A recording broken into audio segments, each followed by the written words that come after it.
வணக்கம் மக்களே! நம்ம சேனல்ல தொடர்ந்து ரிவ்யூஸ் தாங்க பார்த்துக்கிட்டு இருக்கோம். அந்த வகையில இப்ப நம்ம எத பத்தின ரிவ்யூ பார்க்க போறோம் அப்டின்னா, நம்ம கார்த்திக் கதையில பிப்ரவரி 14 இன்னைக்கு என்ன நடந்துச்சு அப்டிங்கிறத பத்தி ஒரு ரிவ்யூ பார்க்க போறோம். ஸோ மறக்காம இந்த வீடியோவுக்கு லைக் பண்ணிக்கோங்க. நம்ம சேனல சப்ஸ்கிரைப் பண்ணிக்கோங்க.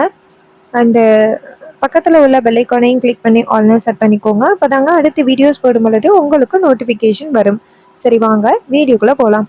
என்ன நடக்குதுன்னா, நம்ம ரேவதி வந்துட்டு ரொம்ப அழுதுட்டு நிக்கிறாங்க. சாமுண்டீஸ்வரி கேக்குறாங்க, "இங்க பாரு, உனக்கு யார் தைரியம் குடுத்தா அந்த பொம்பளைய போய் பார்க்கறதுக்கு?" சந்திரா கேக்குறாங்க, "ரேவதி, ஏன் ரேவதி அம்மாவை எதிர்த்து பேசுற?" ரேவதி நேரா சந்திராவை பார்த்து, "இங்க பாருங்க, நீங்க தான் தேவையில்லாம அம்மாவை தூண்டி விட்டு ரொம்ப கோவப்படுத்துறீங்க. நீங்க இதுல தலையிடாதீங்க." இது கேட்டதோட சந்திராவுக்கு ரொம்ப அதிர்ச்சி. அப்ப சாமுண்டீஸ்வரி கேக்குறாங்க, "ரேவதி, அவ என்ன அப்படி தப்பா கேட்டுட்டா அப்படின்ட்டு கோவப்படுற? அவ சரியா தானே கேட்டா? அந்த பொம்பளை நம்ம குடும்பத்துக்கு என்னெல்லாம் துரோகம் பண்ணியிருக்கா அப்படிங்கறது உனக்கு தெரியாதா?" ரேவதி கேக்குறாங்க, "அம்மா, அது 25 வருஷத்துக்கு முன்னாடி நடந்தது.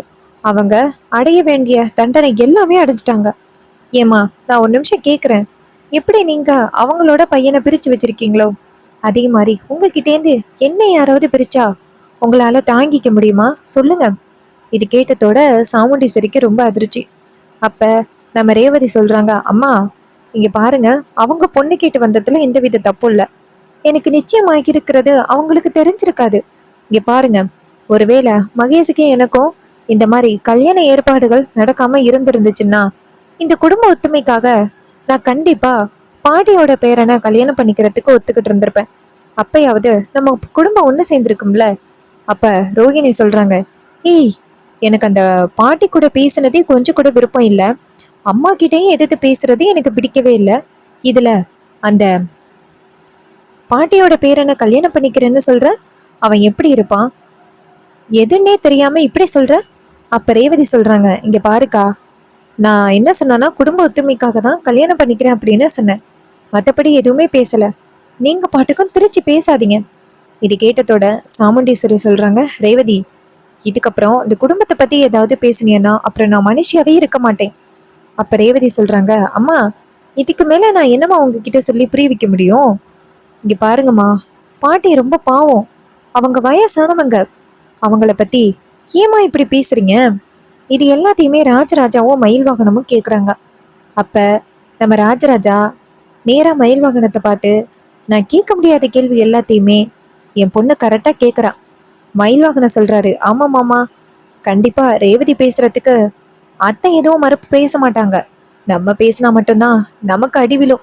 மயில் வாகனம் சொன்னது கேட்டுட்டு ராஜராஜாவும், "ஆமா மாப்ள, ஆனா ஒண்ணு, கண்டிப்பா ரேவதிக்கும் கார்த்திக்கும் தான் கல்யாணம் நடக்கும். அது யாராலையும் தடுக்க முடியாது. இந்த சாமுண்டீஸ்வரியால கூட முடியாது." அதே நேரம் நம்ம கார்த்தி அந்த இடத்துக்கு வராரா. அப்ப சாமுண்டீஸ்வரி நேரா ரேவதியை பார்த்து, "இங்க பாரு ரேவதி, இனிமேலும் அந்த பரமேஸ்வரிய பார்க்க போறேன் அப்படின்னு சொல்லிட்டு போனீன்னா உனக்கும் எனக்கும் இனிமே எந்த சம்பந்தமும் இல்லை." இது கேட்டதோட ரொம்ப அதிர்ச்சி ஆகுறாங்க நம்ம ரேவதி. அப்ப சாமுண்டீஸ்வரி நேரா கார்த்தியை பார்த்து, "இங்க பாரு ராஜா, இனிமே ரேவதி போயிட்டு அவ பாட்டிய பாக்குறேன் அப்படின்னு சொல்லி எங்கேயாவது கிளம்புனா இனிமே நீ அவளை விடக்கூடாது. அதே மாதிரி அந்த கார்த்தி அப்படின்னு எவனாவது இந்த வீட்டுக்குள்ள வந்தான்னா அவனையும் விடக்கூடாது. நீ தான் பொறுப்பா பாத்துக்கணும், ஞாபகம் வச்சுக்கோ." இதை கேட்டதோட கார்த்தியும், "சரிங்க மேடம், நான் பாத்துக்கிறேன்" அப்படின்னு சொல்றாங்க. கார்த்திகிட்ட சாமுண்டீஸ்வரி அப்படி சொன்னதோட மயில் வாகனமும் ராஜராஜாவும் மனசுக்குள்ளேயே சிரிச்சுக்கிறாங்க. மயில் வாகனம் சொல்றாரு, "திருடங்கிட்டயே சாவியை கொடுத்து வீட்டை பாத்துக்கன்னு சொல்ற மாதிரி இருக்கு. கார்த்தி தான் அந்த கார்த்தி அப்படிங்கிறது தெரியாம அத்தை சொல்லிட்டு போறாங்க. என்ன மாமா இது, அத்தை இப்படி டம்மி பீஸா இருக்காங்க. இத்தனை நாளும் இவங்களுக்கா நான் பயந்துகிட்டு இருக்கேன்." அப்ப ராஜராஜா சொல்றாரு, "மாப்பிள, கொஞ்சம் பார்த்து பேசுங்க. சாமுண்டீஸ்வரிக்கு விவரம் தெரிஞ்சிச்சுன்னா என்ன நடக்கும் அப்படிங்கிறது உங்களுக்கு தெரியும்." இது கேட்டதோட மயில் வாகனம் சொல்றாரு, "சரிங்க மாமா." அப்ப நம்ம கார்த்தி அந்த இடத்துல இருந்து போனதோட நம்ம மயில் வாகனம் நேரா கார்த்தியை பார்த்து, "இங்க பாருப்பா, நீதான்ப்பா பாத்துக்கணும், அந்த பையன் இங்க வரவிடாம பாத்துக்க" அப்படின்ட்டு மயில் வாகனம் சொல்லி சிரிச்சுக்கிட்டே அந்த இடத்துல இருந்து போறாரு. அப்ப நம்ம கார்த்தி அந்த இடத்துல இருந்து போனதோட இந்த கடைசி பொண்ணு இருக்காங்கல்ல, அவங்க பேரு என்னன்னு தெரியல. அவங்க பேரு தெரிஞ்சா மறக்காம கமெண்ட்ல சொல்லுங்க. அவங்க நேரா நம்ம ரேவதி கிட்ட வந்துட்டு, "அக்கா, பாட்டியை பார்க்க போனியா அப்படின்னு கேட்க ரேவதி சொல்றாங்க, ஆமாண்டா, பாட்டியை பார்க்க போனேன். அவங்க என்னை பார்த்ததோட ரொம்ப சந்தோஷப்பட்டாங்க. உங்க எல்லாரையுமே பார்க்கணும் அப்படின்னு ரொம்ப ஆசைப்படுறாங்க. பாவம் பாட்டி ரொம்ப கஷ்டப்படுறாங்க. இதனாலே அவங்களுக்கு முடியாம போயிருமோன்னு ரொம்ப வருத்தமா இருக்கு. அவங்க ஒரு தப்பு பண்ணிட்டு இப்ப நம்ம எல்லாரையுமே பிரிஞ்சு ரொம்ப கவலைப்பட்டுக்கிட்டு இருக்காங்க. அப்ப அந்த பொண்ணு சொல்றாங்க, அக்கா நீ போயிருக்கும் பொழுது என்னையும் கூட்டிட்டு போயிருக்கலாம்ல. ரேவதி சொல்றாங்க, பாத்தியாடா, நான் போயிட்டு வந்ததுக்கே அம்மா எப்படி கோவப்படுறாங்கன்னு. இந்த விஷயம் தெரிஞ்சிச்சுன்னா அம்மா இன்னும் கோவப்படுவாங்க. அப்ப அந்த பொண்ணு சொல்றாங்க, அக்கா நீ மறுபடியும் போகும் பொழுது என்னையும் கூட்டிட்டு போக்கா. எனக்கும் பாட்டியை பார்க்கணும்னு ஆசையா இருக்கு. அவங்க ரொம்ப பாசமா பேசுவாங்கன்னு தோணுது. அழைச்சிட்டு போக்கா. ரேவதியும் கண்டிப்பாம்மா நான் கூட்டிட்டு போறேன் அப்படின்னு சொல்லி ரேவதி தங்கச்சிக்கு வாக்கு கொடுக்குறாங்க. தங்கச்சியும் சரிக்கா அப்படின்னு சொல்றாங்க. அதுக்கப்புறம் சாமுண்டீஸ்வரி செம்ம கோவத்துல இருக்காங்க. நம்மளை கேட்காம ரேவதி அந்த பரமேஸ்வரியை போய் பார்த்துட்டு வந்திருக்கான்னா இவ்வளோ தைரியம் அவளுக்கு எங்கேருந்து வந்துச்சு அப்படின்னு சாமுண்டீஸ்வரிக்கு கோவம். இன்னொரு பக்கம் நம்ம மல்லிகாவை காமிக்கிறாங்க. மல்லிகா டாக்டர் வீட்டில் இருக்காங்க. அவங்களுக்கு இன்னும் கட்டு பிரிக்கல. அப்பன்னு பார்த்து ஒரு மாதவி டாக்டர் அப்படின்னு வராங்க ஒருத்தவங்க. அவங்க நேராக மல்லிகாவை பார்த்துட்டு மல்லிகா அப்படின்னு சொல்ல, மல்லிகா வந்துட்டு மாதவி சொல்லுடி, என்ன திடீர்னு வந்திருக்க? அப்ப மாதவி சொல்றாங்க, இல்ல 2 நாளைக்கு அப்புறம் கட்டு பிரிக்கணும்ல உனக்கு. ஆனா நான் 2 நாளைக்கு அப்புறம் ஒரு முக்கியமான ஆப்ரேஷனுக்காக ரொம்ப தூரம் போறேன். ஸோ திரும்பி வர்றதுக்கு கொஞ்சம் டைம் ஆகும். ஆனா உனக்கு இப்ப கட்டு பிரிக்க வேண்டிய நேரம் தான், ஒன்றும் பிரச்சனை இல்லை, கட்டு பிரிக்கவா அப்படின்னு. அப்ப மல்லிகா கேக்குறாங்க, கட்டு பிரிக்கிறதுனால எதுவும் ஆபத்து வந்துடாதே? அப்ப அவங்க கேக்குறாங்க, என்னடி ஒரு டாக்டரா இருந்துட்டு நீ ஏன் இப்படி பேசுற, உனக்கு தெரியாதா?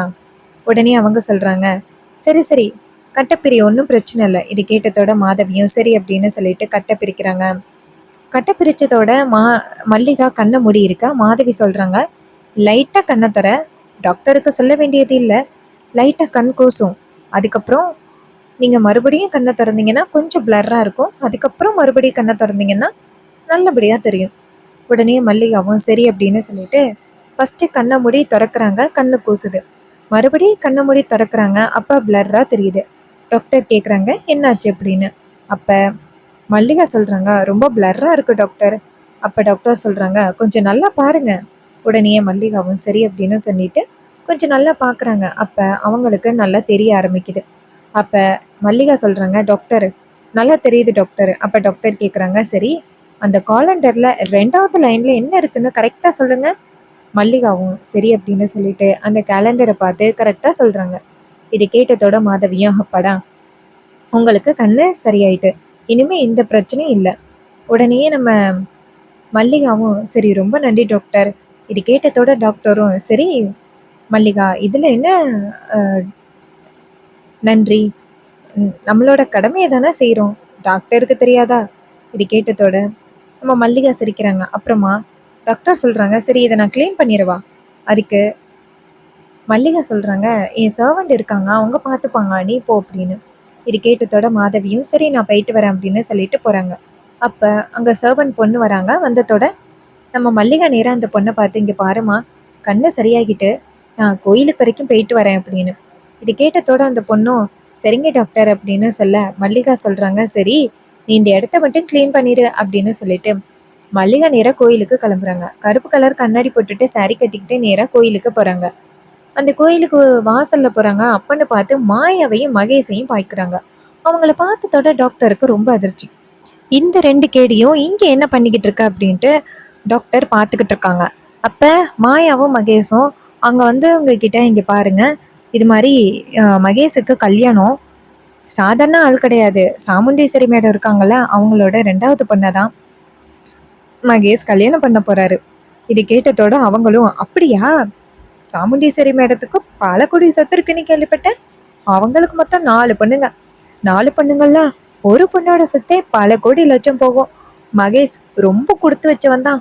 நீ பெரிய கொம்பை தான் பிடிச்சிருக்க. இதை கேட்டதோட மாயாவும் ஆமா ஆமா அப்படின்னு சொல்றாங்க. மாயா எல்லாருக்குமே ரொம்ப ஹாப்பியா பத்திரிக்கை கொடுத்துக்கிட்டு வந்துகிட்டு இருக்காங்க. அப்ப நம்ம டாக்டர் இதை பார்த்துட்டு, இவ யாருக்கு இந்த மகேஷை கல்யாணம் பண்ணி கொடுக்க போறா அப்படின்னு பார்த்துக்கிட்டு இருக்காங்க. அப்ப 2 லேடி உட்காந்து பேசிக்கிட்டு இருக்காங்க.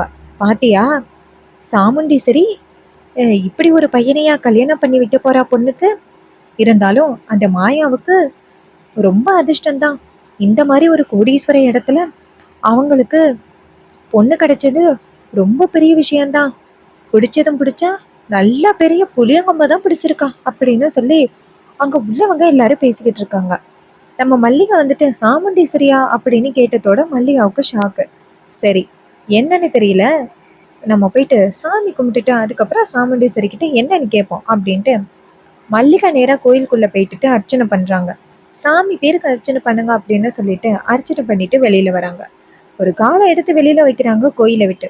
அப்ப அங்க இருக்கிற பெரிய கட்டவுட்டை பார்த்ததோட நம்ம மல்லிகாவுக்கு பேரதிர்ச்சி. ஏன்னா அந்த போட்டோல ரேவதியும் மகேஷும் இருக்காங்க, ஓரமா மாயா இருக்காங்க. திருமண விழா அப்படின்னு போட்டிருக்கு. இதை பார்த்ததோட மல்லிகாவுக்கு செம்ம ஷாக்கு. என்ன அநியாயம் இது? இது ரெண்டும் எப்படிப்பட்ட கேடி? இதுகளுக்கா சாமுண்டீஸ்வரி கல்யாணம் பண்ணி கொடுக்க போறா? கொஞ்சமாவது விசாரிச்சே முடிவு பண்ணாலா இல்லையா? நம்ம உடனே சாமுண்டீஸ்வரி கிட்ட விஷயத்த சொல்லணும் அப்படின்ட்டு மல்லிகா நேரா சாமுண்டீஸ்வரிக்கு ஃபோன் பண்றாங்க. சாமுண்டீஸ்வரி ஃபோனை அட்டன் பார்த்துட்டு, என்ன இது மல்லிகா ஃபோன் பண்ணியிருக்கா, ஒருவேளை கட்டு பிரிச்சுட்டாங்களோ அப்படின்ட்டு ஃபோன் அட்டன் பண்ணி, மல்லிகா சொல்லு மல்லிகா, கட்டு பிரிச்சாச்சா? அப்ப மல்லிகா சொல்றாங்க, சாமுண்டீஸ்வரி அதை பத்தி அப்புறம் பேசலாம், நான் கோயிலுக்கு வந்திருக்கேன். அப்ப சாமுண்டீஸ்வரி கேட்குறாங்க, கட்டு பிரிச்சாச்சுன்னு கடவுளுக்கு நன்றி சொல்றதுக்கு வந்தியா மல்லிகா? மல்லிகா சொல்றாங்க, சாமுண்டீஸ்வரி அந்த விஷயத்தை பத்தி அப்புறம் பேசிக்கலாம், நீ மட்டும் தனியா நேரா கோயிலுக்கு வரியா? சாமுண்டீஸ்வரி கேட்குறாங்க, என்னாச்சு மல்லிகா, ஏதாவது பிரச்சனையா? நீ பேசுறத பார்த்தாலே கொஞ்சம் பயமா இருக்கே, ஏதாவது பிரச்சனையா இருந்தா சொல்லு. மல்லிகா சொல்றாங்க, இங்க பாரு சாமுண்டீஸ்வரி, இதை ஃபோனில் சொல்ல முடியாது, நீ நேரா நீ மட்டும் தனியா வா, யாரையும் கூட்டிட்டு வராத. சாமுண்டீஸ்வரியும் சரி அப்படின்னு சொல்லிட்டு நேரா கார் எடுத்துட்டு கோயிலுக்கு வராங்க. மல்லிகா வெயிட் பண்ணிட்டு இருக்காங்க. சாமுண்டீஸ்வரி காரை நிப்பாட்டிட்டு நேரா நம்ம மல்லிகாவை போய் பார்க்குறாங்க. மல்லிகா, கண்ணு சரியாயிட்டா? கடவுளுக்கு நன்றி சொல்றதுக்காக கோயிலுக்கு வந்தியா? அப்ப மல்லிகா சொல்றாங்க, சாமுண்டீஸ்வரி சரி, உன் மாப்பிள்ளை பேர் என்ன, உன் மாப்பிள்ளைய பத்தின விவரத்தை சொல்லு. சாமுண்டீஸ்வரி கேக்குறாங்க, ஏன் மல்லிகா அதை ஏன் இப்ப அவசரமா கேக்குற? அப்ப மல்லிகா சொல்றாங்க, சொல்லு சாமுண்டீஸ்வரி. சாமுண்டீஸ்வரி சொல்றாங்க, மாப்பிள்ளை பேரு மகேஷ், மாப்பிள்ளையோட அண்ணி பேரு வந்துட்டு மாயா. இது மாதிரி அவங்க மாயாவோட ஹஸ்பண்ட் வந்து இறந்துட்டாங்க. அவங்க தான் மகேஷ புள்ள மாதிரி வளர்த்துக்கிட்டு இருக்காங்க. அவங்க ஒரு நல்லவங்க. அந்த மாதிரி ஒரு மாப்பிள்ளை கிடைச்சதுக்கு நான் ரொம்ப கொடுத்து வச்சிருக்கணும். மகேஷை தான் இப்போ நான் ரேவதிக்கு கல்யாணம் பண்ணி வைக்க போறேன். இது கேட்டதோட நம்ம மல்லிகா சொல்றாங்க, ஏன் சாமுண்டீஸ்வரி உனக்கு வேற வரனே கிடைக்கலையா? அவங்க தான் கிடைச்சாங்களா? சாமுண்டீஸ்வரி மல்லிகா அப்படி சொன்னதோட அதிர்ச்சியாகி, ஏன் மல்லிகா என்னாச்சு, என்ன பிரச்சனை? மல்லிகா சொல்றாங்க, இங்க பாரு, அவங்க 2 பேருமே ஒழுக்கம் கெட்டவங்க. அவங்களையே உன் பொண்ணுக்கு கல்யாணம் பண்ணி வைக்க போற, உனக்கு வேற சம்மந்தமே கிடைக்கலையா? சாமுண்டீஸ்வரி சொல்றாங்க, ஐயோ மல்லிகா, என்ன இப்படி பேசுற, எதா இருந்தாலும் ஓப்பனா சொல்லு, என்ன பிரச்சனை? அப்ப மல்லிகா சொல்றாங்க, இங்க பாரு, அவங்க 2 பேருமே தப்பான தொடர்புல உள்ளவங்க. அந்த மாயா இருக்கா பாரு, சரியான கேடி, சொந்த கொழுந்தனையே வச்சுக்கிட்டு இருக்கா. பல தடவை ஹாஸ்பிட்டல் வந்திருக்காங்க. அவங்களுக்கா உன் பொண்ணை கல்யாணம் பண்ணி கொடுக்க போற, கொஞ்சமாவது விசாரிச்சியா? இதை கேட்டதோட சாமுண்டீஸ்வரிக்கு செம்ம ஷாக்கு. மல்லிகா சொல்றாங்க, இங்க பாரு, ஏதோ கடவுள் புண்ணியத்துல 2 நாளைக்கு முன்னாடியே என்னோட கண்ணை வந்துட்டு பிரிச்சாச்சு. இல்லைன்னா இந்நேரம் கல்யாணம் நடந்திருக்கும். ரொம்ப பெரிய அநியாயமா இருந்திருக்கும். நல்ல வேளை கடவுள் தான் காப்பாத்திருக்காரு. இந்த கட் அவுட்டை பார்த்ததோட எனக்கு பேரதிர்ச்சி. சாமுண்டீஸ்வரியா இப்படிப்பட்ட ஒரு முடிவெடுக்கிறா, அவன் இப்படி முடிவெடுக்க மாட்டாளே அப்படின்னு எனக்கு ரொம்ப ஷாக் ஆயிட்டு. அதான் உன்னை கூப்பிட்டு உடனே உண்மையை சொல்லிட்டேன். சாமுண்டீஸ்வரி தயவு செஞ்சு இந்த கல்யாணத்தை நிப்பாட்டு, அது ரெண்டும் சரியான கேடிங்க. இதை கேட்டதோட நம்ம சாமுண்டீஸ்வரியும் சரி மல்லிகா நான் பாத்துக்கிறேன் அப்படின்ட்டு கோவமா கார்ல வந்து ஏறி கிளம்புறாங்க. அப்ப மல்லிகா நினைக்கிறாங்க, இதுக்கு ரெண்டும் நல்லா சாமுண்டீஸ்வரியை ஏமாத்திருக்குங்க அப்படின்னு. இன்னொரு பக்கம் சாமுண்டீஸ்வரி கோவமா வீட்டுக்குள்ள வராங்க. சாமுண்டீஸ்வரி கோவமா வீட்டுக்குள்ள வரதை பார்த்துட்டு எல்லாருமே சாமுண்டீஸ்வரியை பாக்குறாங்க. அப்ப நம்ம சாமுண்டீஸ்வரி ரூமுக்குள்ள போயிட்டு துப்பாக்கியோட வெளியில வராங்க. அப்ப ரேவதி அவங்க அம்மா துப்பாக்கியோட வரதை பார்த்துட்டு அதிர்ச்சி ஆகுறாங்க. ரேவதி வந்துட்டு அவங்க அம்மா துப்பாக்கியோட வரதை பார்த்துட்டு என்ன நினைச்சாங்கன்னா, ஐயோ பாட்டியை தான் இவங்க ஏதோ பண்ண போறாங்க கோவத்துல அப்படின்ட்டு ரேவதி நேரா அவங்க அம்மாவை பார்த்து, அம்மா இங்க துப்பாக்கியோட வரதை பார்த்தா எனக்கு ரொம்ப பயமா இருக்கு, அம்மா என்னம்மாச்சு, ஏம்மா இவ்வளோ கோவத்தோட வரீங்க? அப்ப சாமுண்டீஸ்வரி சொல்றாங்க, ரேவதி விடு ரேவதி. அப்ப ரேவதி சொல்றாங்க, அம்மா தயவு செஞ்சு சொல்லுங்கம்மா, என்னதாம்மா ஆச்சு? அப்ப சாமுண்டீஸ்வரி சொல்றாங்க, அந்த மாயாவும் மகேஷும் இருக்காங்கல்ல, அவங்க நல்லவங்களே கிடையாது, அவங்க சரியான கேடு கெட்டவங்க. இது கேட்டதோட வீட்டில் உள்ள எல்லாருமே ஷாக் ஆகுறாங்க. கார்த்தி, ராஜராஜா, மயில் வாகனம் எல்லாருமே அந்த இடத்துக்கு வராங்க. அப்ப ரேவதி கேட்குறாங்க, என்னம்மா சொல்றீங்க? யாராவது தப்பா சொல்லியிருப்பாங்க, என்னம்மா ஆச்சு? அப்ப சாமுண்டீஸ்வரி சொல்றாங்க, இங்க பாரு, அவங்க 2 பேரோட உறவே தப்பான உறவு.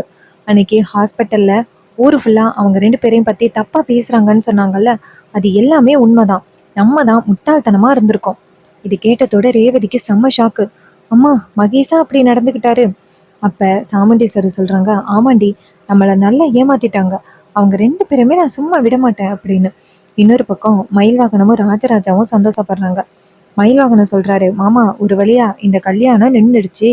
ராஜராஜா சொல்றாரு, ஆமா மாப்பிள்ள, கார்த்திக்கும் ரேவதிக்கும் நடக்க போற கல்யாணத்தை யாராலையும் நம்ம தடுக்க முடியாது. அப்ப நம்ம ரேவதிய அழுதுகிட்டு நிக்க சாமுண்டீஸ்வரி கோவமா இங்கேருந்து மாயாவையும் மகேஷையும் பார்க்க போறாங்க. அப்ப மாயாவும் மகேஷும் சாமுண்டீஸ்வரி கையில பொருளோட வரதை பார்த்துட்டு ரொம்ப அதிர்ச்சி ஆக்குறாங்க. அப்ப சாமுண்டீஸ்வரி அவங்க 2 பேருக்கும் நேரா பொருளை காமிச்சு, இங்க பாருங்க, 2 பேரும் என்னை எப்படி ஏமாத்திருக்கீங்க.